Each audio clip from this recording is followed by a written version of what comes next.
புத்திர பேர் கிடைக்கிறதுக்காக நடந்தது. இப்போ இதில் வந்து காகம் முக்தி பெறுதல்னு சொல்லி ஒரு காக்காய்க்கு வந்து அவினாசியப்பர் முக்தி கொடுத்துருக்காரு ஸ்தலத்தில்.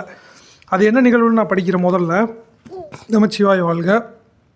கொங்கு நாட்டில் காவிரியும் பவானியும் கூடுமிடத்தில் சிவபூமி என்னும் வதரகிரி காசிபுரம் என்ற ஒரு வனம் இருந்தது. அது தவசிகளுக்கு சிறந்த இடமாக திகழ்ந்தது.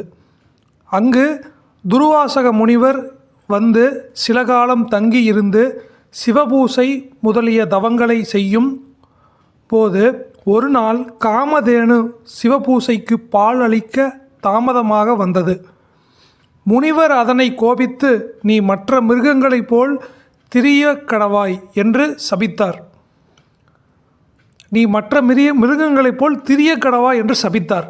உடனே காமதேனு மிக வருந்தி, நான் உய்யும் வகையினை அருள வேண்டும் என்றபோது முனிவர், நீ பழனிமலை சென்று பூசித்தால் உய்யலாம் என்று கூறினார். அதன் பிறகு அவர் கந்தபுரி என்னும் திருமுருகன் பூண்டியை வந்தடைந்து திருமுருகநாதரை தரிசித்தார். கந்தபுரி பிதுர்க்கிரியை செய்வதற்கு சிறந்த இடம் என்பதை அறிந்தார். மறுதினம் தை அமாவாசை புண்ணிய காலமாக இருந்தது. தை அமாவாசை விடியற்காலம் சிவதீர்த்தத்தில் ஸ்நானம் செய்து நியம அனுஷ்டானங்களை முடித்து ஆலயத்திற்கு அருகே நிருதி திக்கிலுள்ள ஒரு பூந்தோட்டத்தில் சிவபூசை ஓமம் புரிந்து அன்ன நிவேதனம் செய்து பிதுர்களுக்கு மந்திரபூர்வமாக உணவு அளிக்கும் முன் காகத்திற்கு சோற்றுருண்டை வைத்தார். அப்போது ஒரு காகம் வந்து மற்றைய காகங்களை கூவி அழைத்து சாப்பிட்டு தன் குஞ்சுக்கு கொடுக்க வாயில் உணவை அடக்கி கொண்டு தம் இருப்பிடம் செல்ல அவினாசி கடைவீதி வழியாக பறந்து சென்றது. அச்சமயம்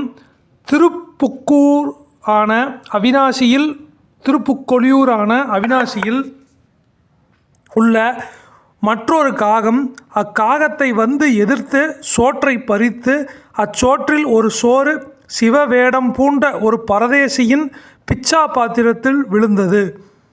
அதனை அவன் அறியாது ஓர் இடத்தில் போய் தங்கி சோற்றை உண்டு மகிழ்ந்திருந்தான்.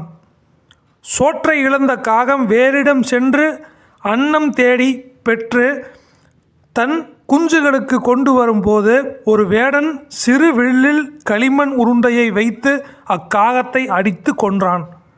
அது உடனே கீழே விழுந்தது. புக்குழியூர் எல்லையில் விழுந்து இறந்தது.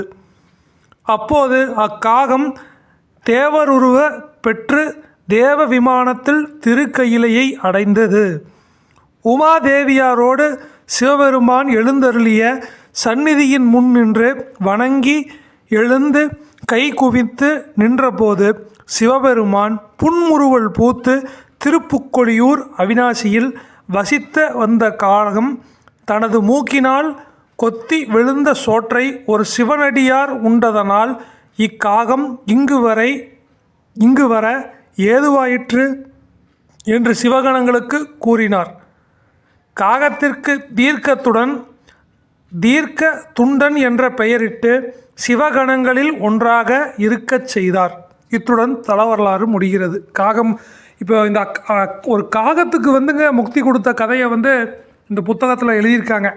அதாவது இந்த கதை என்ன சொல்லுது அப்படின்னா, ஒரு முனிவர் வந்து தங்கியிருந்து கொஞ்ச நாள் தவம் பண்ணிட்டுருக்காரு. அப்போ காமதேனு பால் சுரக்கிற காமதேனு வந்து எப்பவும் வர்ற டைமை விட்டு கொஞ்ச நாள் கழித்து லேட்டாக வருது.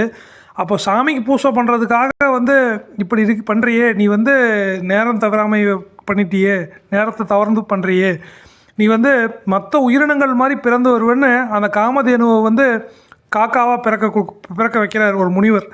அப்போது முன் ஜென்மத்தில் அது காமதேனுவாக இருக்குது.